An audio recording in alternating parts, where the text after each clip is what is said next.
সৌদিকে বলছি যে তোরা 8 টাকা তারাবি পরস কেন, তোরা তো আমরা বাংলাদেশে তো 20 টাকা সবাই পরে 20 টাকা, তোরা 8 টাকা পরস কেন। তো সৌদি বলতেছে 8 পিস এটা কোনো ফ্যাক্ট না, তোর ফ্যাক্ট হয়েছে মানে আসল কাহিনী হয়েছে তুই কেমনে নামাজটা পড়তে হস 20 টাকা পড়তেছ 5 স্পিডে কোনো মানে ইয়া নাই।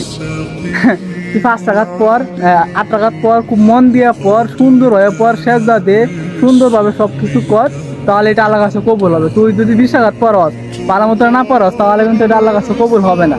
তুই ভালোভাবে পর 8 টাকাতেই পর, তো আল্লাহর কাছে এটাই কবুল হবে।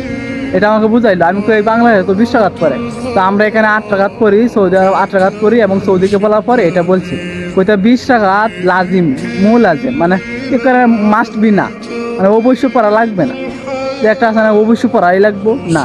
তুমি 8 টাকা পড়ো সমস্যা নেই, ভালোভাবে পড়ো, সুন্দর হয়ে পড়ো, রুকু সাজা সুন্দর করে দেব, তেলাওয়াত করো সুন্দর করে, নিয়তটা হোক তারাবির মধ্যে। তো এইটাই হচ্ছে মূল ফ্যাক্ট।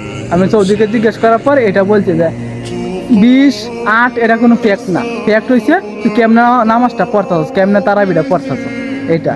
তো ওকে, সবাই ভালো থাকবেন, আর ভিডিও ভালো লাগলে অবশ্যই লাইক কমেন্ট করবেন। ওকে, সবাইকে ধন্যবাদ।